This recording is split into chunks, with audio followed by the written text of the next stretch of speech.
It exists at the Baha'i World Center Archives Library. And we are blessed to have a scholar by the name of Dr. Nader Saidi, who teaches at UCLA. And he was able to consult this book and study it. And one of the prayers in the book is the prayer for the age of 7, where he speaks to Haji Mubarak, the servant of the family, who will have a great role in the future life of Bob, and tells him, "O thou who raised me, he who raised me." And Haji Mubarak was in charge of raising the Bab after his father died. So the prayer was when he was 7 years old, and independently, Mr. Abbas Amanat found that his father died when he was 7. So we don't need to know that we don't know when Bob's father died anymore, because we do, which is one thing I discovered when I was writing this. And I was like, well, why doesn't everybody say that? Why doesn't everybody say that Bob's father died when he was 7? Still now, people will say we don't know when the Bob's father died. Maybe because Resurrection and Renewal by Mr. Abbas Amanat is this big. And maybe people haven't read it very thoroughly. So maybe that's why people don't know. But anyway, the Bab's father, Sayyid Muhammad Reza, was more of a local trader than the big merchants like Haji Mirza Said Ali, Haji Mirza Sayyid Muhammad, the maternal uncles of the Bab, the brothers of his mother. They were, just imagine like a multinational corporations that spreads from India to England. Okay, that's them. And the Bab's father was a local merchant. He was a local trader. He was exceptionally prosperous, and Sayyid Muhammad Reza had inherited a small fortune, so which included a house and a shop and a trading house in the Bazar-e Vakil, which is also where the Bab's maternal uncles were. By marrying Fatima Bagum, Sayyid Muhammad Reza married into one of the families of big merchants. And big merchants, Persians have a special term for them. It's tujar. Now, any Persians here, please correct my pronunciation if it's wrong. So they were tujar. Now, I don't know what the name for small merchant is, but he left enough savings so that Fatima Bagum and the Bab were able to be financially independent when he died suddenly in 1826 at the age of 49, ostensibly during one of the many cholera outbreaks in the province of Fars. The Bab's father died when he was 7 years old, and Fatima Bagum and her son, Fatima Bagum, his role in the upbringing of her son became crucial from that moment on. And from the moment on when they were 2, they became intensely attached to each other, inseparable. Whenever the Bab left his mother, even in adulthood, at the age of 10, we're going to see these, but he wrote letter after letter after letter to his mother. They were extremely close. They loved each other. They had a bond that was otherworldly, really. According to Islamic law, even though the father had provided for the mother and son, they couldn't stay with the family.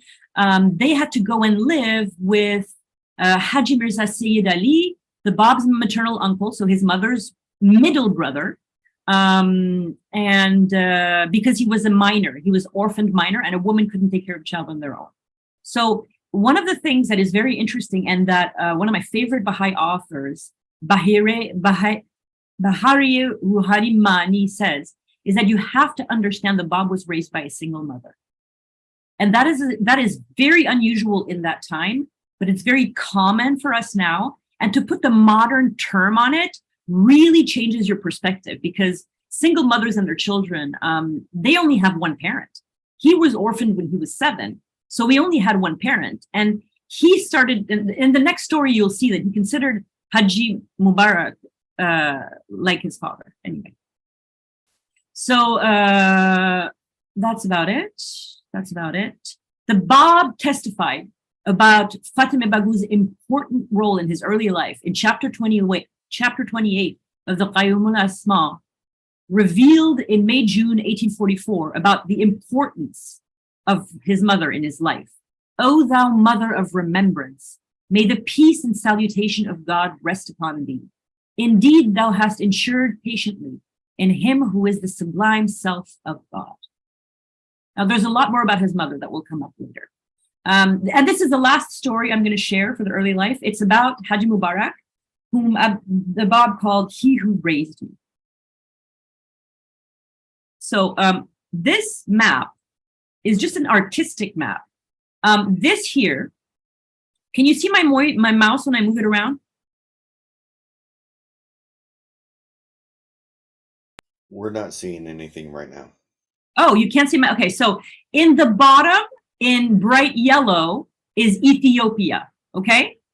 And in the top, in light yellow, almost white, is Iran. So this is where Haji Mubarak was born, and this is where Haji Mubarak lived his entire life. So in 19th century Persia, now I have to just make an exception because Haji Mubarak was an Ethiopian slave. And in the Dawn Breakers, his name is never mentioned. He is called the Ethiopian servant. And recent Baha'i scholarship on the part of Dr. Lee of Kalimat Press, Anthony Lee of Kalimat Press, on behalf of Abul Kazim Faizi, I believe, who wrote Black Pearls, and on behalf of Nader Saidi, modern Baha'i scholarship has dug and dug to find more information about this Ethiopian servant. Now we know his name, we know where he was born, we know how he arrived to Iran, what his life was like, we know how he was adopted into the family of the Bab. We know a lot about him. I think that it would be rare to find out more, but this Kitab Sidua, the Book of 30 Prayers, was only discovered very recently by Dr. Nader Saidi. And if you just Google Nader Saidi 30 Prayers, you're going to find the article he wrote that I based a lot of my stories of Haji Mubarak on. So in 19th century Persia, every wealthy household, including the family of the Bab, owned domestic slaves. And there are two important points to keep in mind. The first is that the same word, slave, can describe two opposite social realities on two opposite sides of the world, depending on the cultural context.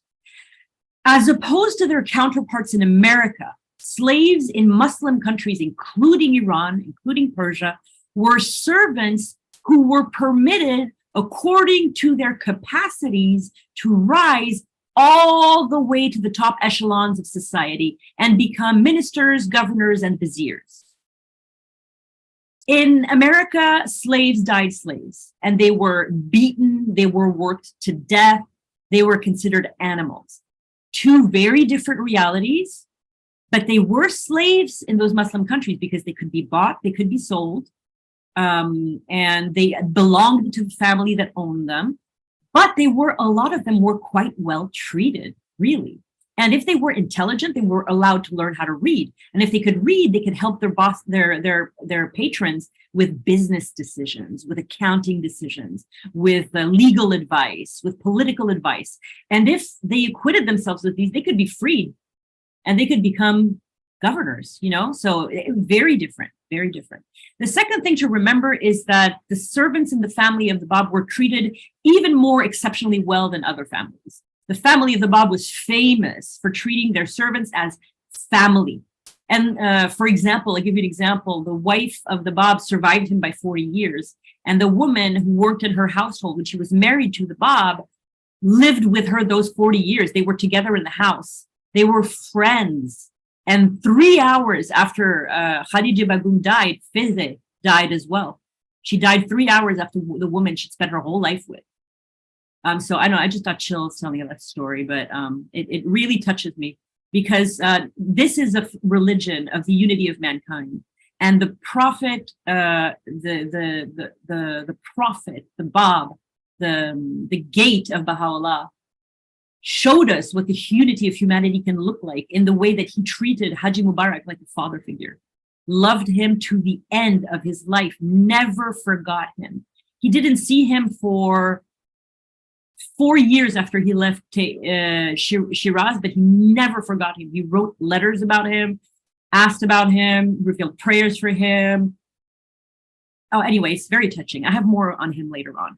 So Haji Mubarak was born in Ethiopia, and he'd been sold into slavery when he was 5 years old.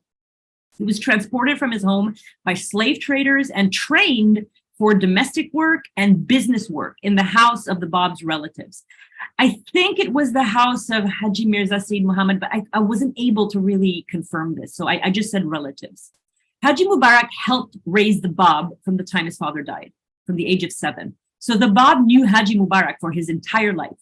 And one of the special tasks that Haji Mubarak had was to make sure that the Bab was trained in impeccable manners. It is clear that Haji Mubarak became a father figure to the Bab, who placed Haji Mubarak on the same plane as his own father and almost always referred to Haji Mubarak as he who raised me. In the Kitab Si-Dua, the Book of 3 Prayers, revealed in Chihri, shortly before his martyrdom, the Bab speaks about Haji Mubarak in exalted terms. He and his special love and kindness towards Haji Mubarak is crystal clear in prayer number 7, related to the year when the Bab was 7 years old. In this prayer, the Bab's love and tenderness for his African servant is most powerful message of unity and brotherhood. And please look up Haji Mubarak and Dr. Lee, Haji Mubarak and Dr. Nader Saidi, and you can find a lot of papers about this, and they go in great detail. So I really encourage you to seek this out. This is one of the most fascinating corners of Babi history. And this is from the Kitab Si-Dua. This is from prayer number 7. Send down then upon my God, when I was 7 years old, and upon him who raised me on thy behalf, and whose name is Mubarak, that which beseemeth the splendors of the sanctity of thy loftiness and the wonders of the might of thy revelation. Later in the same prayer, the Bab, and this is my favorite, the Bab fondly remembers that Haji Mubarak had made a bow and arrow for him to play with when he was 7 years old, and asks God to bless him for his kindness towards him. And for the bow and arrow, and this is from the prayer itself that was translated by Dr. Saidi. And for the bow and arrow he made for me to play with at that age, send him what is in thy knowledge of thy grace and mercy. All right, friends, we finished part 1. Dad, are you there? Can you, Dad? I need to ask you something.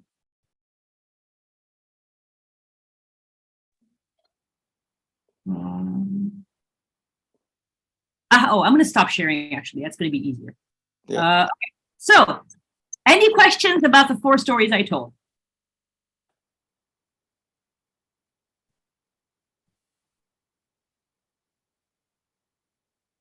Okay, no, fine, that's okay. Don't need to have questions.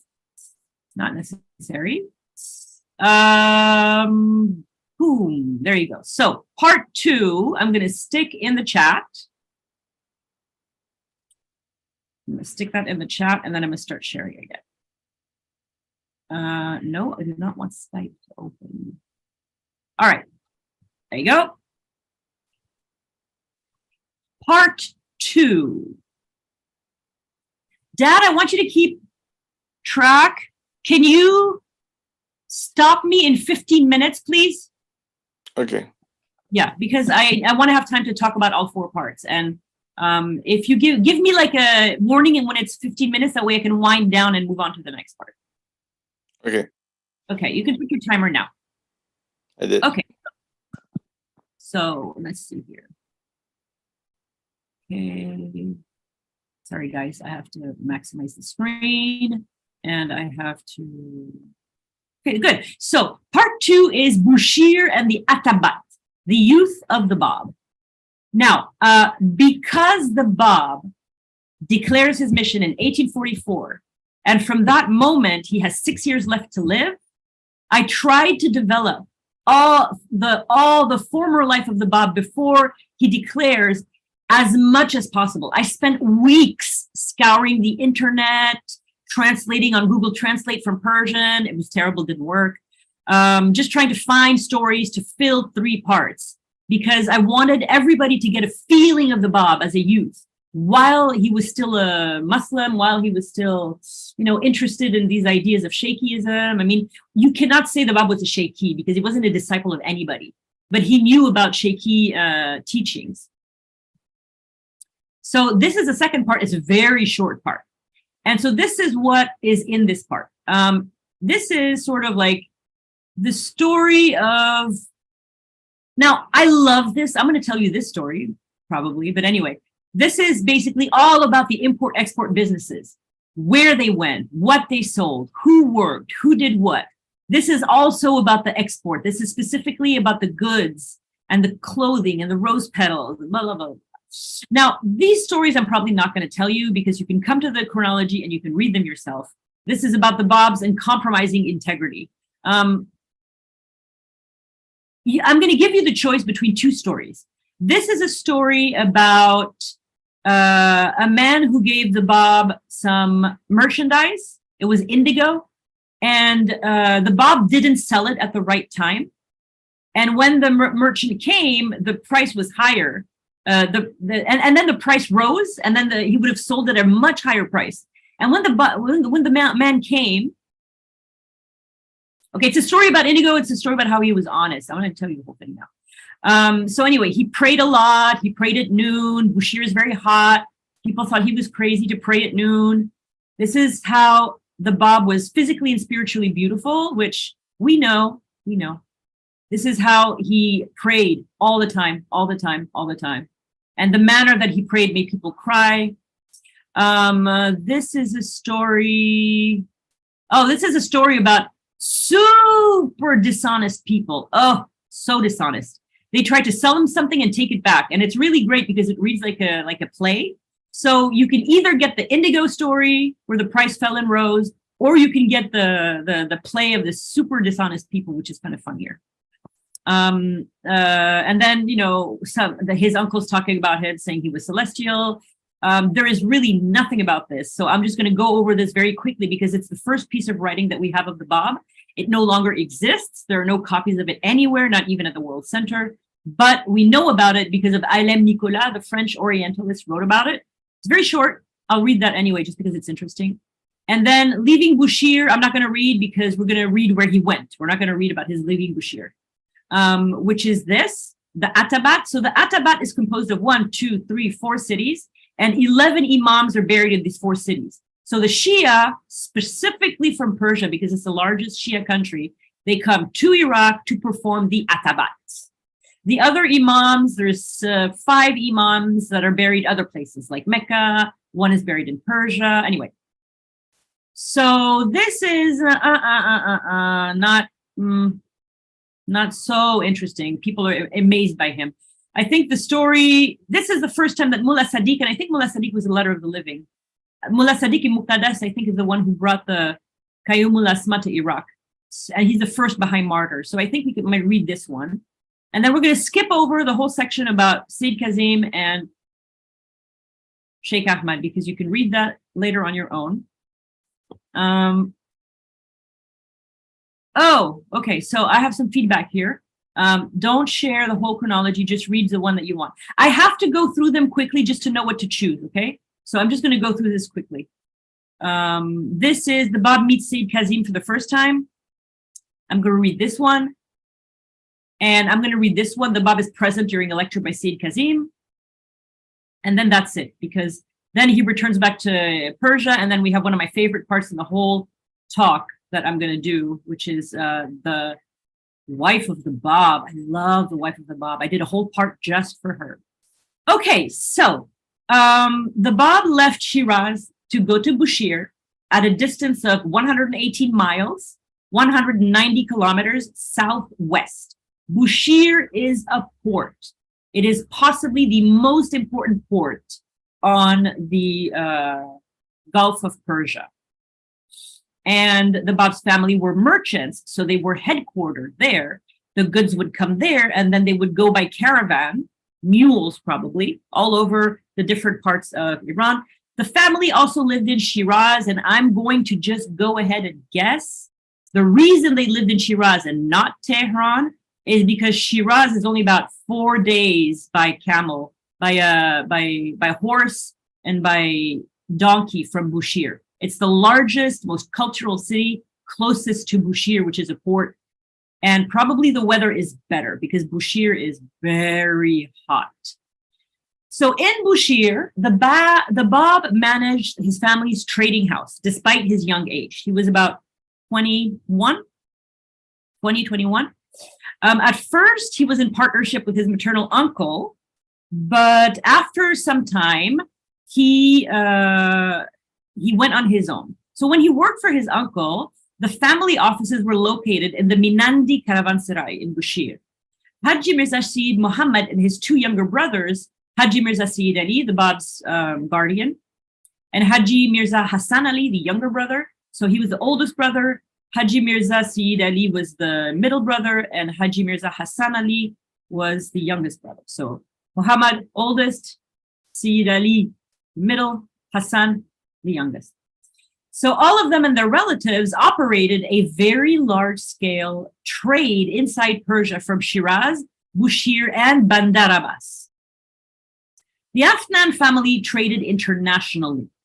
They had a successful import-export business to and from Muscat, Bahrain in the Persian Gulf, Ishqabad in Turkmenistan, Beirut, Lebanon in the Middle East, Zanzibar in East Africa, Bombay, Calcutta, and Madras in India, and Hong Kong and Java in Southeast Asia. One of the Afnans even moved to Bombay in the 1830s to facilitate trading to India. According to the family archives, the Bab had commercial dealings in Yazd, Esfahan, Kashan, and Ghazvin. Commerce in the mid-19th century was very difficult, very arduous, was filled with risk. Ships were constantly threatened by pirates and storms. They could sink. Camel caravans often fell prey to brigands and highwaymen. The Bab lived in Bushir for 5 years, from the ages of 15 to 20, working as a merchant.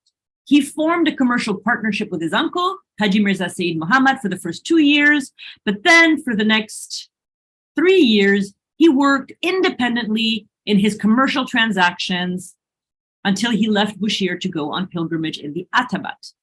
The Bab gained a wide notoriety throughout the whole region for his meticulous attention to detail, his uncompromising integrity, and his fairness in all his transactions, his godliness, his devoutness, his purity, his piety, his beauty. He was very well known. I'm assuming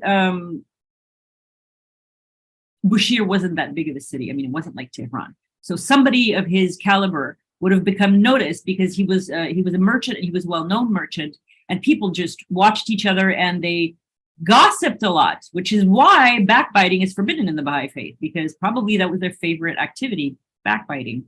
So now I'm going to tell you a little bit about the import-export business of the Afnan family. This is a tea plantation in India. This was one of the commodities that was imported by the Afnan family. This is not their tea plantation, it is a tea plantation.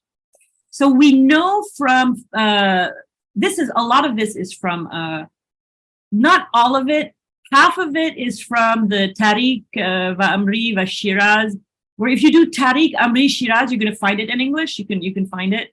And it's half from that and half from Abbas Amanat, Resurrection and Renewal, which is absolutely mind-blowing. I mean, highly recommend that book. Really, that kind of changed Babi history.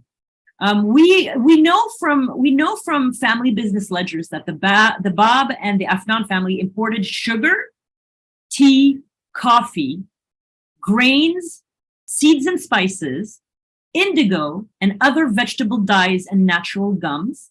But they also imported fabrics like calico used to make curtains, women's clothing, tablecloths, English wool, cotton, and raw silk, carpets, tin, and other semi-processed metals, and sometimes livestock from India. Their exports to India included carpets, dried rose petals, rose water, foodstuffs, and dried fruit, such as shelled almonds and raisins, and at times gold coins. It is interesting to note that there are certain items the Bab refused to trade. Now, these are all from his ledgers in his handwriting. We know a lot of this from his own ledgers, which we have. There are no reference in any of the surviving family business records that the Bab ever sold or bought gold, weapons, alcohol, or opium. I was really psyched when I found that out. The Bab even refrained. Now, this is the best example I can give you of how pure the Bab was. The whole time I was writing this chronology, there was only one word in my mind, was pure. Everything the Bab did, what he said, the way he traveled, how he wrote, the writings, everything just had this perfume of purity. The whole time, I worked on this for 6 months.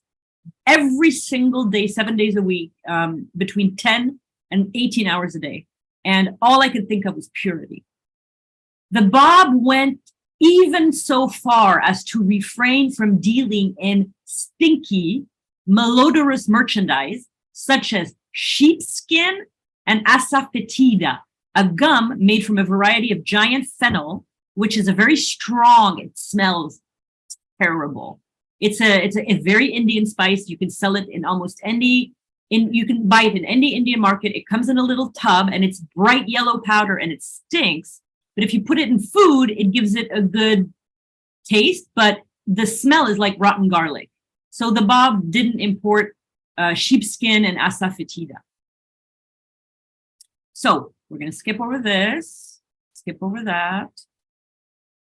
And I'm going to tell you about this really hilarious story of the Bab and dishonest. Dishonest is really the nicest word for what these people try to do, okay? I'm really controlling my mild as milk language because they really annoyed me. It was very annoying to write this part because they really disrespected the Bab. So the Bab thoroughly demolished the foundation of people's corrupt practices is something that Abdul Baha says, which I'm going to read to you at the end of the section. And this is just one of the 40 or 50 pieces of art I did for the chronology that's just demolishing the foundations, kind of. I just imagined what that would look like, and I used assets and like shredded them. Oh, actually, it's at the beginning. Abdul Baha stated that in the course of his 5 years in Bushehr, the Bab achieved extraordinary things and thoroughly demolished the foundation of people's corrupt practices. So now, Iran, we know, was very corrupt. We always say, oh, Iran was corrupt, Iran was corrupt, Iran was corrupt. We never really give examples. So I'm going to give you a concrete example on how Iran was corrupt and why it needed two manifestations of God because it was so corrupt. This was this custom that was really popular among merchants in Bushehr, which was after they concluded a deal and they shook on it. So yes, we agree. We're going to sell this to you for $1 million 2 months. Yay, awesome. Let's meet tomorrow and I'm going to pick up the merchandise.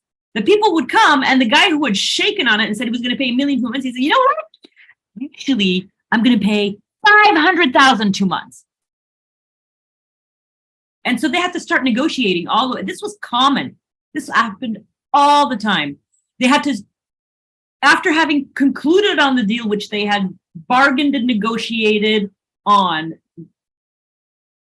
the exchange of merchandise happened and they had to bargain and negotiate all over again, starting from a lower point than the one they had agreed to. So someone tried to pull this one on the Bab. Following this dishonest practice among some merchants purchased a large quantity of indigo dye from the Bab.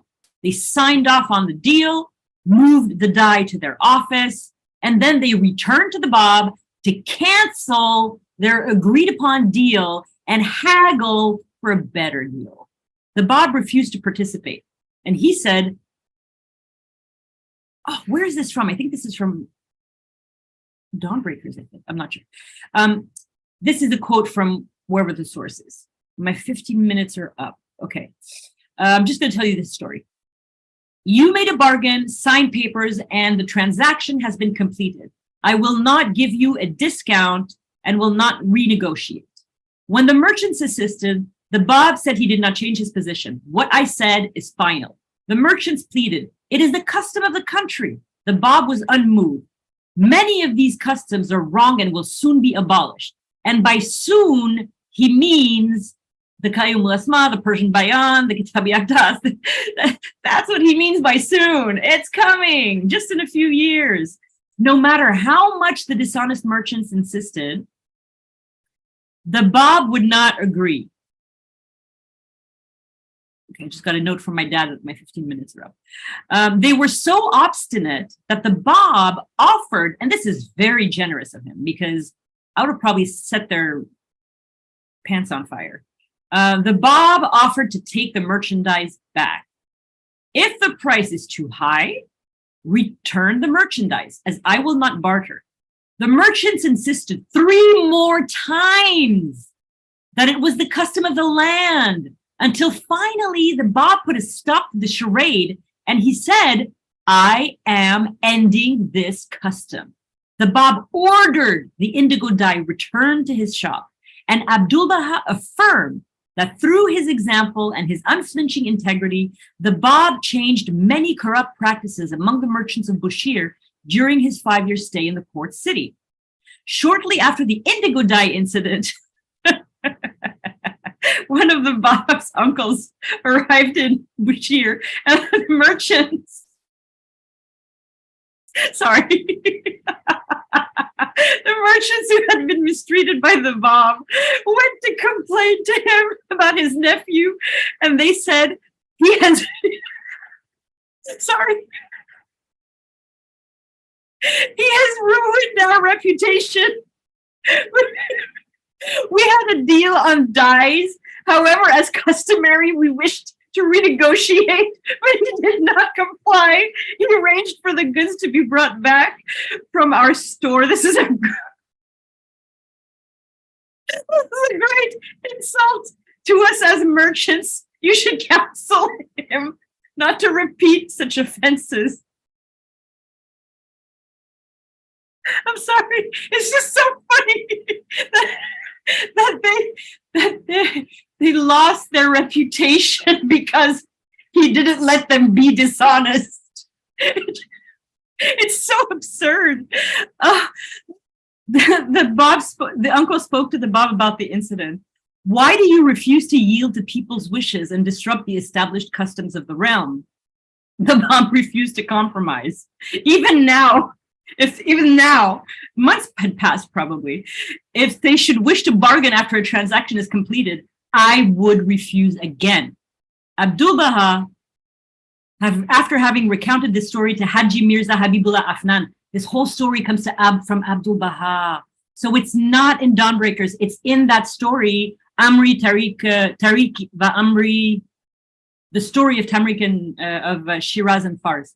Abdul Baha, after recounting the story to Haji Mirza Habibullah Afnan, did not stop smiling and repeated several times prior to his declaration. The Bab announced that he would change many of the accepted customs. Prior to his declaration, the Bab announced that he would change many of the accepted customs. Okay, part 3.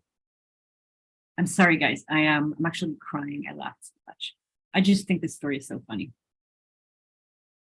These are the contents of part 3. And Dad, can you put your timer, please? We're going to do part 3 now. And let's see. Close this one. And now this one, I'm not going to waste a couple minutes going through it. I'm just going to scan as I go through and tell you the stories as I am moved. It's a very short part. This is the part I was telling you about that I dedicated to Khadija Bagum. And let's start. Okay, so this is very interesting. I'm going to start with I have a feeling I'm going to read the whole part because I love Yoletta, your screen share stopped. Can you start it back up? Oh, yes, absolutely. That's quite important. Let me do that. Blah, blah, blah. Okay, now, can you just tell me real quick if you're seeing what I'm seeing now? Yes, thank you. Oh, great. Okay, so Khadija Bagum was a descendant of Khadija, the wife of Prophet Muhammad. The Bab was a descendant of the Prophet Muhammad as well. And so he was a descendant of Khadija Bagum as well. They were not first cousin, second. Let me just look real quick here. This is This is my interpretation of the family relationships between Khadija Begum in light purple and the Bab in green. We have here the Bab and Khadija Begum. And so the Bab was the grandson of Mirza Muhammad Hussein, who was the brother of Mirza Sayyid Ali, whose granddaughter was Khadija Begum. So they were grandchildren of brothers. I don't know what that makes them. I don't think it's like second cousins twice removed or something. But their grandfathers were brothers. So Khadija Begum was born Khadija Sultan Shirazi in 1822, 3 years after the Bab. Her parents was Mirza Sayyid Ali and Haji Bibi. Her father, Mirza Sayyid Ali, was a merchant. No, okay, so it's extremely confusing because Haji Mirza Sayyid Ali right here is in the middle here of the Bab. He is the uncle of the Bab. But Mirza Sayyid Ali is the father of the Bab. So it's confusing because one is Haji Mirza Sayyid Ali and the other one is Mirza Sayyid Ali. But Mirza Sayyid Ali was the father of Khadija Begum, and he was a merchant importing goods from Bushir. So he had the same job as the Bab's father, basically. They were related to Khadija. They were both descended from Khadija Begum. And like her ancestor Khadija, who was married to a manifestation of God, Khadija Begum was married to a manifestation of God. And they were both descendants of the Prophet Muhammad. Now, it gets a little bit complicated, but I do want to say this because they're related because of their fathers. It's the father of Khadija Begum, who is the brother of the grandfather of the Bab. Now, genealogy is complicated. Khadija Begum had an older sister from her mother's previous marriage. This older sister was called Zahra Begum, and she would later be known as Ukhti Haram. So I think she became a believer. And she had two older brothers. Oh no, these were from her mother and father. They had two older brothers who became Baha'is, Haji Mirza Sayyid Hassan and the future Afnani Kabir, the great Afnan, and Mirza Abul Kazim. She was very close to her youngest brother, Mirza Abul Kazim.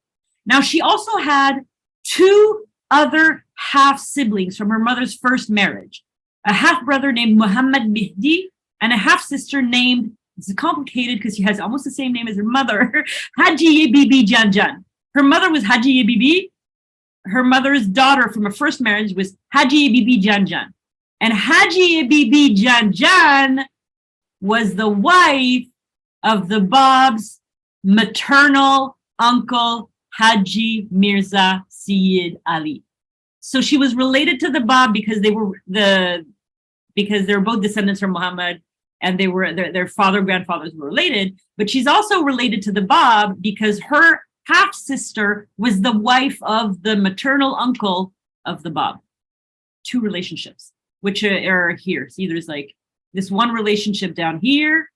This is Haji Bibi Janjan married to Haji Mirza Sayyid Ali. And then this is the other relationship. Very confusing. Very confusing. So Khadija Begum had two dreams of the Bab. The first one was when the Bab was living in Bushir. She saw the Bab in a verdant plain filled with flowers, and his radiant face was turned toward the Qibla at Mecca in an attitude of prayer. And he wore a green outer coat, which the Persians call labadi, on which verses from the Quran were written, embroidered in threads of gold. And one was a verse that the Muslims called the verse of light, Ayatul Nur, from the Quran, chapter 24, verse 35. So light emanated from the Bab, and the dream brought Khadija Begum such intense happiness that she woke up and she realized that he was a great being and that she was filled with love for him. So then the Bab returned to Shiraz, And his mother started arranging for his marriage to Khadija Begum. And one of the first things that the Bab did in preparation for the wedding was to buy Haji Mubarak from his relative, I think one of his uncles, either his older uncle or younger uncle. He bought him for 24 gold coins, I think. And you can find that information in those books that I mentioned. But I didn't mention this in the chronology because I didn't want this to be a barrier to people appreciating Haji Mubarak. And Haji Mubarak lived in the courtyard of the house that the Bab and Khadija Begum were going to live in. On the right towards the center is the separate entrance to an adjoining dwelling. So probably the neighbors, but he lived in this courtyard. Now, I think it says somewhere where he lived. So in 1842, when the Bab was getting ready to get married, he started creating his household and included Haji Mubarak, the servant who had raised him since the age of 7, but who had worked for another family member.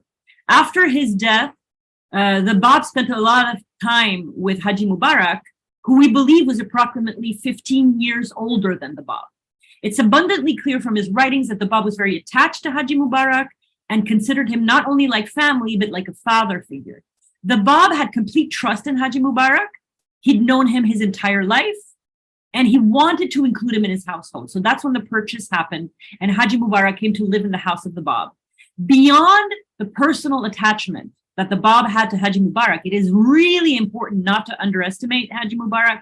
He was a genius. He was very smart, and he was fluent in several languages. He had received an exemplary education. He was fluent in commerce. He had knowledge of accounting, and he would be at the Bab's side for all of the most important events until he left Isfahan in 1846. He would be inseparable with the Bab for 4 years. So the Khadija Begum had another dream of Khadija kissing her on the forehead. And she told this dream to one of her family members who said, "You're going to be betrothed." And the mother of the Bab came that very day to ask for if she would marry the Bab. And Khadija Begum was just overjoyed. By this time, the Bab had become highly respected in the family. He was given extraordinary consideration. He was very well regarded. You have to remember he was still a Muslim. So as a Muslim, in Muslim society, he was very well. And he had just completed the Atabat, the pilgrimage from the Holy Shrine. So that also, he was a Haji now, So account after account of his behavior, his demeanor, his character had long since convinced Khadija Begum that the Bab was exemplary. And they were very close in age. They were 3 years apart. And so obviously she accepted because she already had fallen in love with him through her dreams, through her knowledge of him. And she said, this is recorded from her biography, "From that day, I felt a great stirring in my heart. It seemed that the gate of God's mercy and abundant bounty had been flung open before my face. It felt immeasurably proud of my coming union." So this is the actual marriage certificate of the Bab and Khadija Begum. It's very traditional. It talks about beautiful qualities, and then probably about the dowry as well. So the Bab spoke about his wedding in the Qayyum al-Asma. He says, I'm just going to read one of these. "O conquerors of light, hear my call from the point of fire in this ocean of snowy white water, in this crimson earth. Verily, I am God, besides whom there is no God. On the exalted throne, a beloved noble woman, bearing the same name Khadija, as the beloved of the first friend, the Prophet Muhammad, was wedded to this great remembrance. And verily, I caused the angels of heaven and the denizens of paradise on the day of the covenant to bear witness in truth to God's remembrance." This is the actual samovar of the Bab, which I colorized, not very greatly, but adequately. It's in black and white in the Dawnbreakers, if you want to see, on page 55. So what's really special about the marriage of the Bab and Khadija Begum is that it was a marriage of love. It was a marriage of pure love, and they were deeply happy. The Bab was considerate and kind towards Khadija Bagum, and she was loved and well treated by both her husband and his mother, who showed her immense kindness. The young and beautiful couple was held in high esteem and almost sacred veneration by their friends and their neighbors, both of high and low social status. The Bab's character was so holy that their close friends and relatives, aunts, uncles, convinced of his greatness and showed him great respect. The household of the Bab consisted of the married couple, the Bab's mother, Fatime Bagum, and two black servants, a woman named Fizi and Haji Mubarak. Remembering these few happy days of her early marriage, Khadija Bagum said, "No words can ever convey my wonderful feeling of good fortune." Khadija Bagum, after her marriage to the Bab, was in a state of bliss. "I found myself completely detached from material things, and my heart attracted only by him. I could see by his behavior, his words, his tranquility and dignity that he was a great person, but I never imagined that he was the promised one, the Qaim." So I love this. These are us also colorized. Actually, this one turned out pretty good from the Dawnbreaker pictures. This is page 56. This is the Bab's routine, which I've collated from like several sources. And I think this is the last thing that I'm going to read to you on this part. I don't know how long is left, but the Bab rose one morning before rose in the morning 1 hour before dawn. After washing, he performed his ablutions and climbed to the upper floor of the house, the chamber which had been set aside as his formal guest room and which functioned like an outer apartment. In that large room, he stood and recited tablets of visitations, prayers, supplications, and invocations in the name of God. After sunrise, the woman servant, Fizi, fired up the samovar and prepared tea in Fatime Bagum's room. Once he had finished praying, the Bab came down and had his morning tea with his wife and mother. After tea, the Bab went into Shiraz, to his uncle's trading house in the Sarai Ghurmuk, the customs Sarai, and some afternoons he took long walks in the fields outside the city. The Bab's custom was to return each day about an hour after sunset and begin his devotions, chanting the names of God, saying his evening obligatory prayers. After his prayers, he devoted the early part of the evening to writing letters and meditations. In the evenings, the Bab asked for his papers and account book. Khadija Bagum noticed that his papers weren't business records. So she occasionally asked her husband, "What are these papers?" The Bab smiled. "These are account books on the people of the world. When he was working on these papers, if an unexpected guest arrived suddenly, the Bab covered the papers over with a cloth. 3 hours after sunset, the Bab ate dinner and retired to his chambers 1 hour later for the night. This was how life was, sweet and pleasant until the evening of May 22nd, 1844, when Mullah Hussein came to their door and changed everything forever. So the Bab revealed a few things before he declared. One is on the Virtuous Journey 1, and that is a short epistle revealed before the death of Sayyid Kazim, talks about the 4 themes of gatehood, prophethood, the imams, the unity of God. Into their marriage at some point, soon after their marriage, Khadija Bagum had a terrifying dream of a lion that was dragging her one and a half times around the courtyard. Oh, no, he dragged him 1 time or 1.5 times around. How many times? Twice. The lion dragged her twice around the entire perimeter of the courtyard, and she woke up in a state of alarm, shaking from fear. She told her husband the dream, and he told her, "You awoke too soon. Your dream portends that our life together will last no more than 2.5 years." So 2.5 years from August 1842 is close to the, and it's about,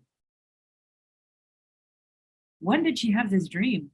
because he left in September of 1846. 2.5 years. Oh, okay, yeah. So it's 2.5 years after that is 1846. So the son of the Bab passed away, and when the son of the Bab passed away, the Bab's words to Khadija Begum in the Qayyum al-Asma were, "Verily, thy son Ahmad is with Fatima the Sublime in the sanctified paradise," and this is where he is buried. The tree marks his resting place in a cemetery called Babi Dukhtara.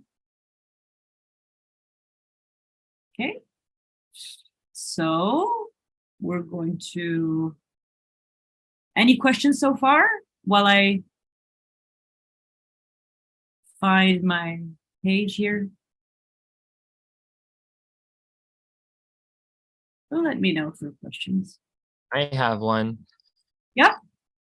So the subject of this soothsayer, dream telling, the future. I'm not grammatically saying that right, but the fact that there is such a thing as a soothsayer, yeah. The fact that there's such a thing as the vision of something you have in your dream, which they call visions, is these dreams that are either symbolic or perhaps you're in a place, and then the confirmation that these things are real by the Bab, not just confirming and filling it in, but interpreting what it means. These visions, in this case, that of his wife. What does this say about how Baha'is view the importance of dreams and visions? I know Abdul Baha on the subject as well. Okay, so I have absolutely no authority on this. I'm just going to preface this by saying that I only have my own opinion. The reason there were so many soothsayers in Persia is because the Iranians were deeply superstitious, and the majority of people thought that their dreams meant that they had to do something or be somewhere or marry someone, and so they were making good money, these soothsayers, because everybody dreams, except for me.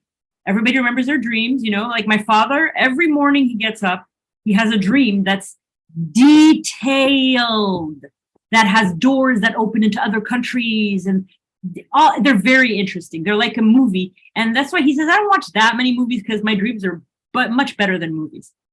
I have not remembered a dream in the last 20 years. I wake up and it's like I was dead and I'm brought back to life, and I've never existed before, so I don't have dreams. In Iran, probably those superstitious people were just kind of like, they had an ego inflated, and they thought that their dreams were probably amazing. They must mean something so great. I dreamt of this, I dreamt of that. And that's why soothsayers made money. And so the Bab and Baha'u'llah were born in these Muslim families. And so Muslim families were superstitious. And they were like, oh my God, he had a dream of himself and the Imam Ali on a scale. What does this mean? So they hired a soothsayer, So did the father of Baha'u'llah, oh, my son had a dream, he was swimming in the ocean and the birds were attacking him. And the thing is, manifestations of God are not like regular human beings. Their dreams always mean something. And all the soothsayers were able to see what their dreams meant, probably because they were inspired by God at that moment to say the right thing. And all their dreams meant something. And like the dream of Munir Hanum, the dreams of Fatimeh Hanum, the dreams of the women who were married to the Bab Abdul Baha Baha'u'llah, those definitely mean something, and they were interpreted for us so that we're good. We don't have to interpret them. We know that the dream of the fish is this. We're not going to go and reinterpret that because this is in scripture. We know that. When it comes to us, I have heard in my life 2 dreams. One is not related to me and is really powerful. It was a dream involving Baha'u'llah. And Baha'u'llah was seen, the back of him was seen, not his face. And that dream had a huge impact on the person's life. They made a big decision based on that dream, but I can't share that dream with you because it's not my dream to share. But I know that my grandmother had a very spiritual dream. And I don't know who she saw in her dream, but it was like they were circling around a tomb and she realized that her husband was going to die and he died like the week after, you know? So for us, normal people, if we have a dream with either the Bab, which I've never heard of anyone dream of the Bab. The Bab, Baha'u'llah, I've heard of some people. Abdul Baha, I've heard of some people. And they say something to you in the dream. Sometimes that is very meaningful, but the meaning will be apparent to you. It is my grandma, she called two things gifts of God: crying when you pray, tears running down your tears running down your cheeks when you pray. She called those the gift of God. And the other thing she called the gift of God was having a dream about one of the three central figures who spoke to you. Because if you just have a dream of Abdul Baha, that's wonderful. I've never had a dream about Abdul Baha. But if you have a dream of Baha'u'llah and Baha'u'llah tells you to do something, you know, and you hear Hands of the Cause having those kinds of dreams, and you hear decisions they make. So I think our dreams are completely unimportant. Our dreams are our brain filing away everything that happened today. They are never significant, ever, ever, ever. I really believe that. I believe they are only significant when you dream of one of the three central figures who speaks to you and says something to you that you understand. If they say something to you that you don't understand, maybe it's in Persian, you know, I don't know. But if you just see them, I think that's nice. Maybe you had a really great praying session that evening and you're being rewarded. But I don't think dreams are meaningful at all, except if it's from a manifestation of God, a woman who's married to a manifestation of God, or if Baha'u'llah is speaking to you in your dream. Those are the three cases. I don't know. But like I said, I don't know anything about this and I could be totally wrong. So should we go? That's a lot more than what I had, so I appreciate it. I'm really good at making stuff up on the spot. Okay, so That was really good too. Violetta, there's one question. Yeah. Could you speak about the Bab's wife when she was surprised finding him illuminated in prayer in the upper chamber? Well, I'm so glad you're asking because this is the section we're on now. Gonna talk about it now. Thank you. Wonderful. All right, so I want to do this section first because it's important for us to be intelligent when we explain to people that Iran was declining. Why was it declining?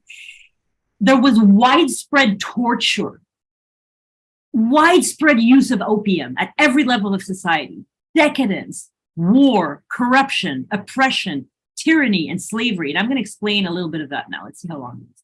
Not that bad. Dad, can you start the timing? Start timing. This is the last section. Hopefully we'll have time for questions. The Bab in 1844, spring of 1844, the Bab was about to make his history-altering declaration, a son of Persia on Persian soil, a country that had been famous for millennia for its glorious and illustrious past. But all that was indeed the past. From the beginning of the 19th century, Persia, which had been in a slow decline for centuries, started declining at a vertiginous, extremely rapid pace. Government structures began falling apart in the 16th, 17th centuries under the Safavid dynasty, 1501, 1732. And though they revived slightly in the next 2 centuries, by the mid-19th century, Persia was, as described by eminent historian and hand of the cause Hassan Balyuzi, materially impoverished, intellectually stagnant, spiritually moribund. The peasants and farmers of Persia suffered an appalling conditions. Corruption had seeped into every aspect of the government and country and was destroying it from the inside out like a ravaging cancer. Tyranny and oppression were the norm. State functions and offices were bought and sold like commodities. Taxes were farmed by officials.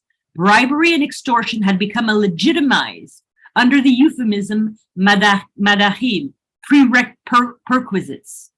Historic sites that made Persia's fame were falling into ruin and were dilapidated. Disease, neglect, and insecurity had drastically killed off a large percentage of the Persian population. Historic cities and buildings were falling into ruin. There were now 10 million people left living in a kingdom the size of current-day Western Europe. Persia had paid the price for a semi-feudal state, and it had also paid the price for the tyranny of Shia clerics who had destroyed more and deeper beyond what the government and the corrupt administration had already destroyed. There are tons and tons and tons of prophecies about the Bab. I'm not going to read them. In 1843, the Bab himself had a dream of prophethood. Sometime in the 12 months preceding his declaration, the Bab had a powerful spiritual dream that indicated to him that he was a manifestation of God. I'm going to go on a limb here and say that if the Bab was a manifestation of God, his soul was pre-existent. Pre-existent souls of all the manifestations of God have existed since before time, and they have been together. So he would have had intimations that he was a prophet before this. This is not the first time he's like, oh, I'm a manifestation of God. No, he knew, but this is very close to his declaration. So he wrote a very short tablet, revealed as the tablet revealed in the year 60, where he talks about. Do you have a question, Sandra? Yeah, I'm really interested in why, if he already knew he was a manifestation of God, why he would then have another dream about it. Because I think this is totally my own perception, but I have a feeling that dreams for Baha'u'llah and the Bab and Jesus and Muhammad were a constant occurrence and a constant reality in their lives because they're pre-existent souls and because they're manifestations of God and because they spent all of eternity all together at the throne of God, all of the prophets together. They come from there, they come to earth, they die, they go back to exactly where they were. I think they're having dreams constantly, and I think they choose to share only certain dreams with us. But the way that this is said, it says, oh, this is when, the way that this was written in the original source was like, this is the day that he realized he was a prophet. No. Look at the way he was a baby when he was suckling his mom, I'm sure he had knowledge then that he was a prophet. Of course, this is my opinion. There's nothing been written clearly saying, like the Baha'u'llah said, I was a man, but like others, when lo, the Spirit of God, he received the Spirit of God. But when he was 12 years old, Baha'u'llah had a moment when he read the history of the Banu Quraysh tribe during the time of Muhammad, and it was such a horrible story that it kicked him into a 12-day state of prophetic transfiguration. And that 12 days was repeated when he was in the Siyat Shal. So the dreams of the prophets, they tell us certain of their dreams. They don't tell us all their dreams. And I think they have a lot of them. And I think that when they dream, they're not like us. They don't like dream of the back of Abdul Baha walking away from us, and then all you can see is his Taj. I think when they dream of God. We don't dream of God because we're not manifestations of God. So anyway, this is the dream he had shortly before he declared. The spirit of prayer which animates my soul is the direct consequence of a dream which I had in the year before the declaration of my mission. In my vision, I saw the head of the Imam Hussein, the Siyadu Shuhada, Prince of Martyrs, which was hanging upon a tree. Sorry, it's a little graphic. If you are sensitive to graphic stories, can you mute? And then I'll give you a thumbs up when you can unmute. So, mute. Okay. So in my vision, I saw the head of the Imam Hussein, Siyadu Shuhada, Prince of Martyrs, which was hanging upon a tree. Drops of blood dripped profusely from his lacerated throat. With feelings of unsurpassed delight, I approached that tree and, stretching forth my hands, gathered a few drops of that sacred blood and drank them devoutly. When I awoke, I felt that the Spirit of God had permeated and taken possession of my soul. My heart was thrilled with the joy of his divine presence, and the mysteries of his revelation were unfolded before my eyes in all their glory. So, Here, what you have is the equivalent of Baha'u'llah and the Siyat Shah seeing the maid of heaven telling him, you are a prophet, you are a manifestation of God. And then Baha'u'llah's soul is like, oh, that's what I've been feeling my whole life. Here you have, this is the revelation of Baha'u'llah. This is the revelation of the Bab. It came in a dream and it ignited in him the declaration. So Tahir, this is like the prelude to the declaration. There are 3 parts to this. Tahir in Karbala, Mullah Hussein in Karbala and then Shiraz, and then Khadija Bagum, the wife of the Bab, in Shiraz. And I really like, honestly, if you want to just use this for the commemorations in your communities, please do it, because a lot of these stories, people have never heard some of these stories. So I want to summarize this because this part is insanely long and my voice is going. So Tahiri was in Karbala and she had a dream of the Bab floating. She didn't know it was the Bab. He was floating and he was revealing verses. She wrote the verses down. That's the end of the dream because part 2 comes later. But then when her brother, her cousin, was about to leave with Mullah Hussein after their 40 days of meditation in that broken down, ruined mosque, Kufa, I think, the Kufa mosque, she gave him a letter to give to the Bab, saying that she recognized him, and then the words, and it was a 2-part message. He had to give him the envelope and then say to him, "Am I not your Lord? Am I not your Lord?" Which is something extremely significant, which is like in the the number of letters of "Am I not your Lord? Am I not your Lord?" which is a quote from the hadith of blah blah blah, is the exact number of chapters that are in the Qayyumul Asma, 42 chapters. Anyway, very complicated. But "Am I not your Lord? Am I not your Lord?" was when the Bab would have received that message, is when he would have known beyond the shadow of a doubt that Tahiri was above and beyond all the other living. And that's when he declared her a 17th letter. So Mullah Hussein, he went into a retirement. Now I have to just, okay, I don't like doing this, but I have to do this, to be honest. We know the story of Mullah Hussein where he left from Karbala, prayed, and then went blind into Iran, just arrived in Bushehr, was like, I have to go to Shiraz.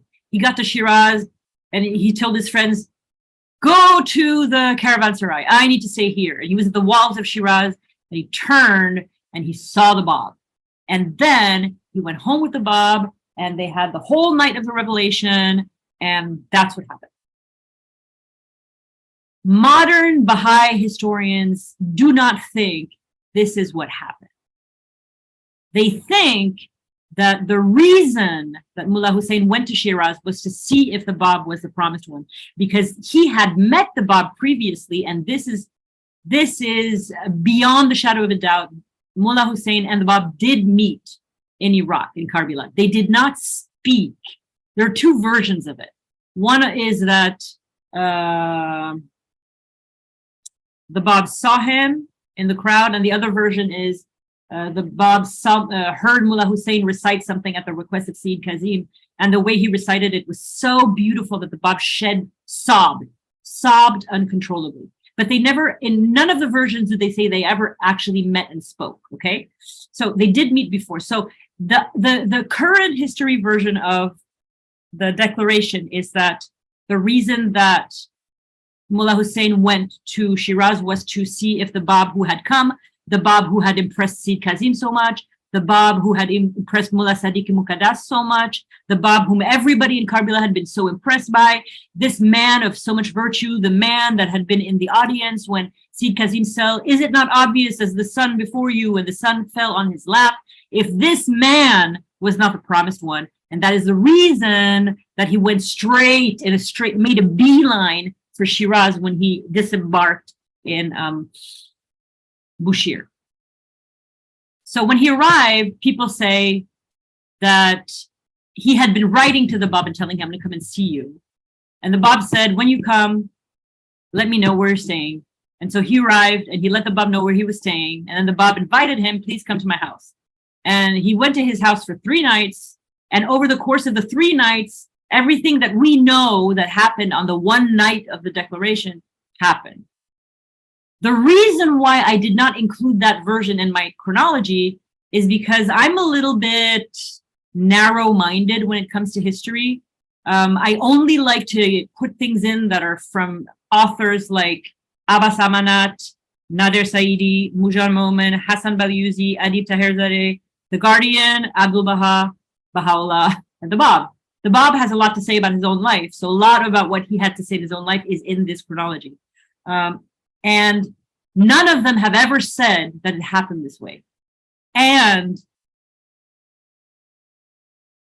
I just follow the Dawnbreakers because Baha'u'llah reviewed the Dawnbreakers and approved it, and Shoghi Effendi translated it. And so that's why that's the story I'm telling. But I have to tell you that modern historians believe that the second version is what happened. So we know, this is the story you wanted. This is the story you wanted. I may not get to the declaration because we know the declaration. We say the same story every year in every community in the whole wide world. So I may not do the declaration, but we know that the Bab's first experience of transfiguration was after that dream was exactly on the 4th of April, 1844, a month and a half, a month and 3 weeks before the declaration to Mullah Hussein. The power of God was inside. God was going to reveal to him this something. The first descent on the spirit of the Bab's soul happened on this exact date. And we know this exact date because did I put it in the footnotes here?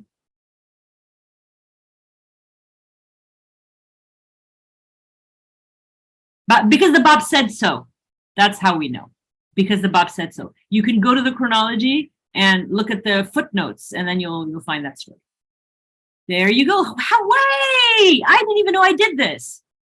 Okay, so the Bab revealed an epistle called the Safihi Banail-i Hamarain. It's the epistle between the 2 shrines, which he wrote specifically between Mecca and Medina when he was on pilgrimage in Mecca.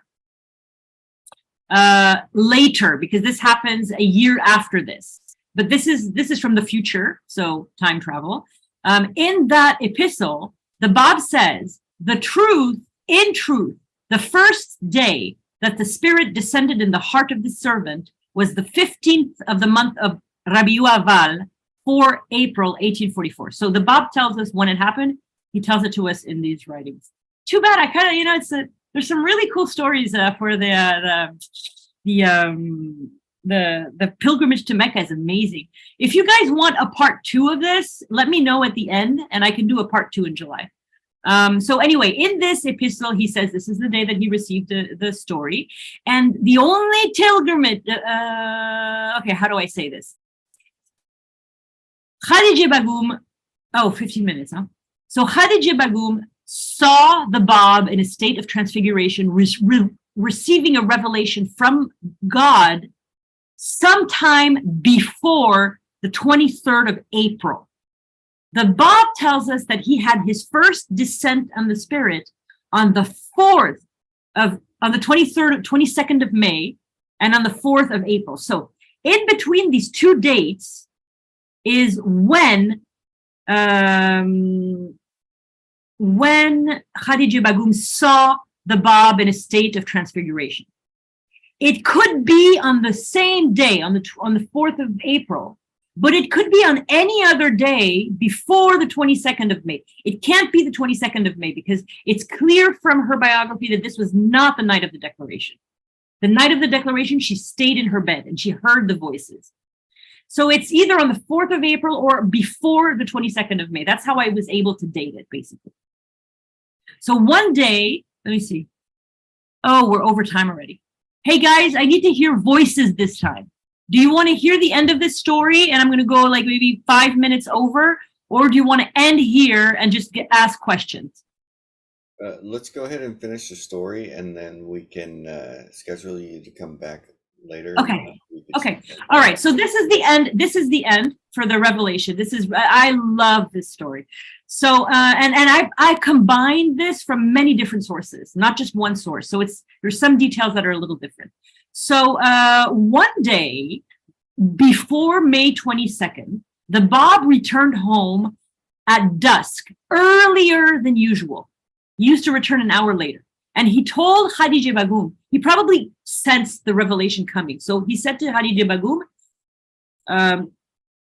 tell Fizi to prepare whatever we are having for the evening meal sooner than usual.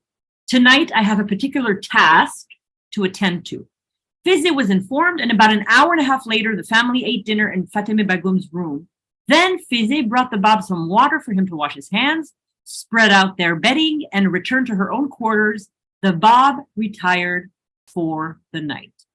Around midnight, when the house was quiet and everyone had gone to sleep, the Bab arose from bed and left the room.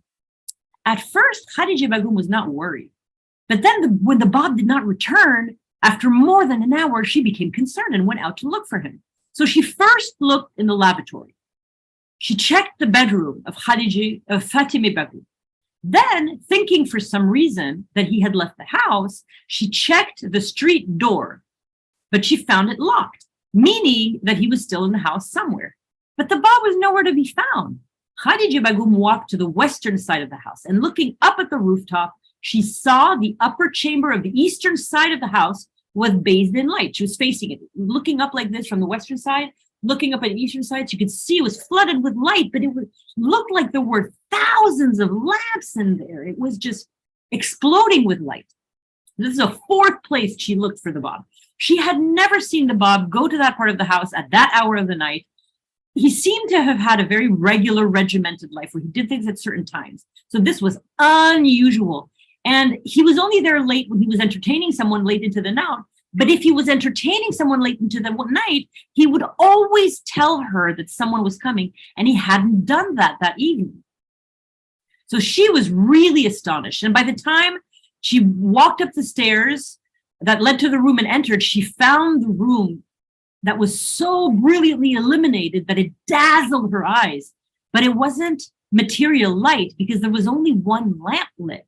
She was able to notice that much. She saw her husband standing in the chamber facing Mecca, his hands raised heavenwards, intoning a prayer in the most melodious voice, tears streaming down his face. Khadija Begum saw the Bab standing with an air of indescribable majesty and resplendence. Her husband's face was illumined. Rays of light were just radiating from it. She stood transfixed, staring at this heavenly being, and began to shaking uncontrollably. She found she could no longer move and that her willpower had abandoned her. She couldn't move, she couldn't get up, she couldn't go back, she couldn't go down the stairs, and she felt like she was on the verge of losing consciousness when the Bab made a gesture and spoke to her and said only 2 words, "Go back." That simple movement of his hands released Khadija Begum from the state that she was in, and she went back down into the house, returned to her room in her bed, and she was so affected by what she had just seen, the state she had just seen her husband in, and she was replaying that scene over and over and over again in her mind. She kept asking herself, what could possibly have happened that would have caused such tears to flow down his face? And she just prayed and prayed and prayed with heart-rending supplications. That night, which had changed her life forever, she communed with God and said, "Oh my God, what power and grandeur, what greatness and glory. What is the wisdom in your revealing to me that effulgent sun? Is he my Sayyid Ali Muhammad? Will I henceforth be able to live with this luminous sun? Nay, nay, the rays of this resplendent sun will consume me and will reduce me to ashes. I possess not the power to withstand them." She had started wondering if she could still be married to him. Khadija Begum was filled with anxiety when dawn finally broke. and she heard the muezzin's call to prayer in the mosque adjacent from the room.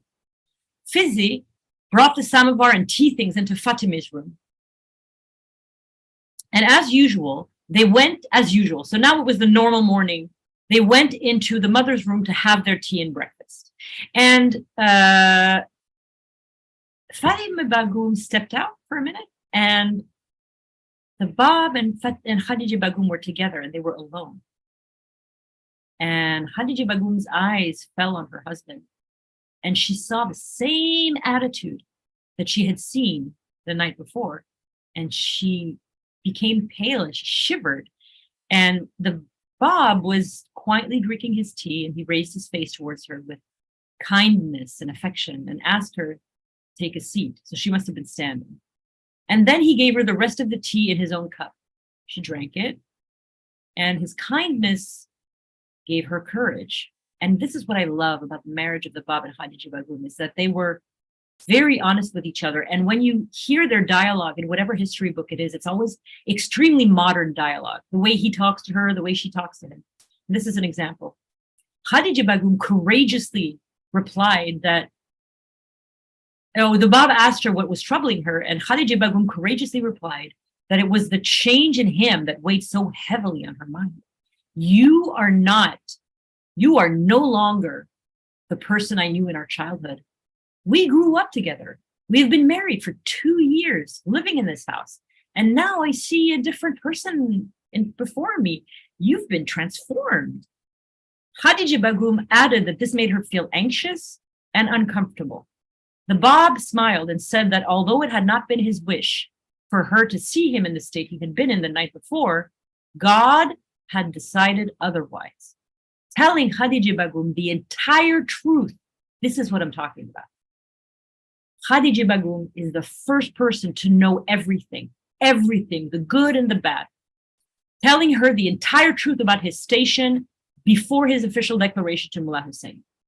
It was the will of God that you should have seen me in the way you saw last night, so that no shadow of a doubt could ever cross your mind, and you should come to know with absolute certainty that I am a manifestation of God, whose advent has been expected for 1,000 years.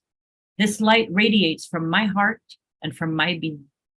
Khadija Bagum herself described the state of her soul upon hearing these words.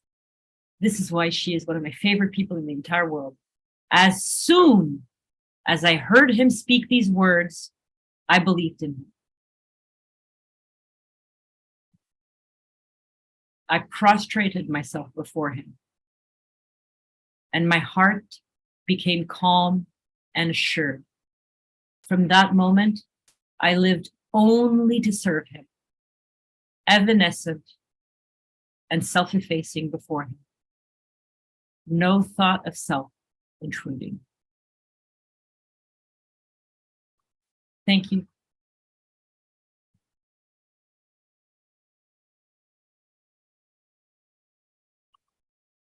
Thank you so much.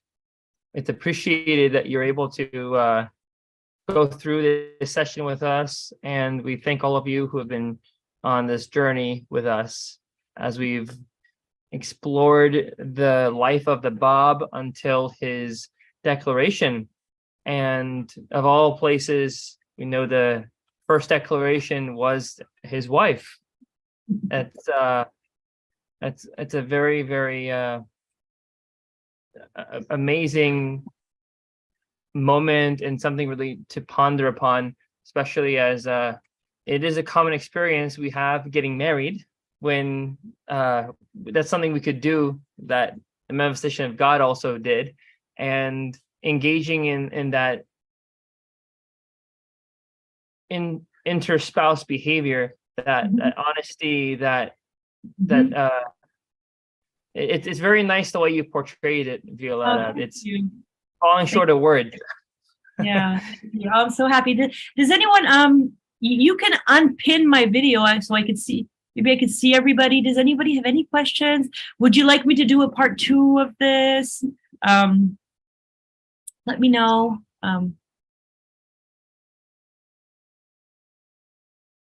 Yeah, it's just, this was so special. It's so wonderful. Isn't the life of the Bob incredible? And just one of the things that struck me was the way that he speaks to his wife. And this is not just this, there's so many dialogues. You know, if you go to the chronology, I'll just give you the link right now.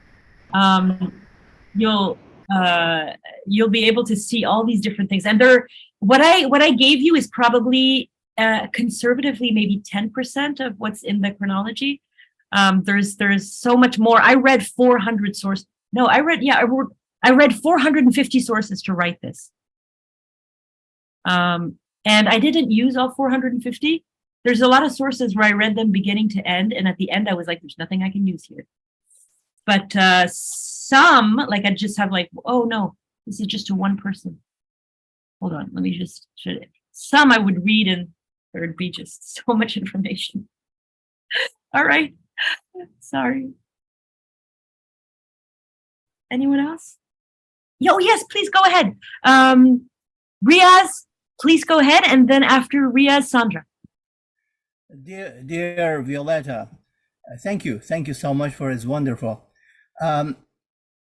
Several times during your talk, you made references to the pre-existent soul of the manifestations of God. There is something that might help resolve this issue once and for all. Mm-hmm.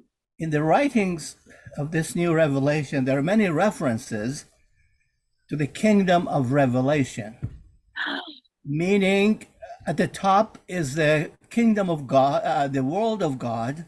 Mm-hmm. At the second level in existence, this is a cosmology of the Baha'i cosmology of existence. Mm-hmm. At the top level is the world of God. Mm-hmm. The second level is the kingdom of revelation. And the third bottom level is the kingdom of creation. And the manifestations of God reside in the middle level called the kingdom of revelation. And this can be found by a common search of technology in the writings. If you, for example, search for kingdom of revelation, you will see many references and explanation, detailed explanations of this kingdom. Yes. And the easiest, really handy way to locate this reference is the medium obligatory prayer. Towards the beginning of the medium obligatory prayer, the beginning of the third paragraph of that prayer, we read, and this cosmology is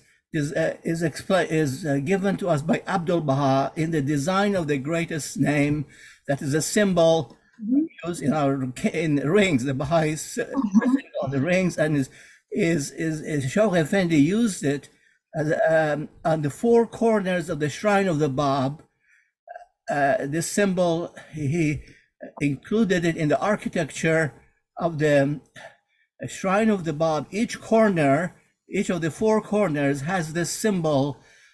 So on the third paragraph, we see, God testifieth that there is none other God but him. So this is the first, the world of God, that there's no, his are the kingdoms of revelation and of creation. So this is an easy way to locate a quick reference to these two kingdoms of revelation and of creation. Thank you so much.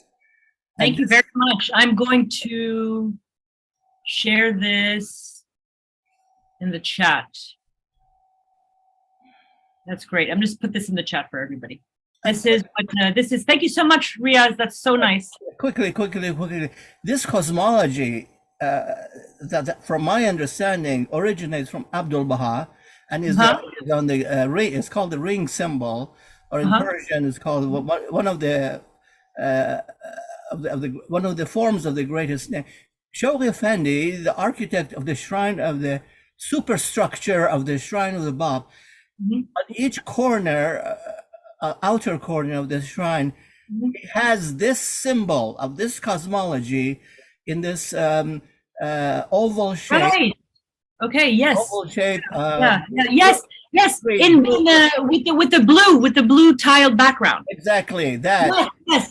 So I feel Sheikh Effendi is showing the world. Yeah. This is the cosmology, the Baha'i.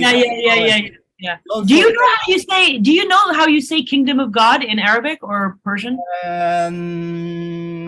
If I hear it, I will recognize. Okay. All right. Thank you. All right. Thank you. Sarah, go ahead.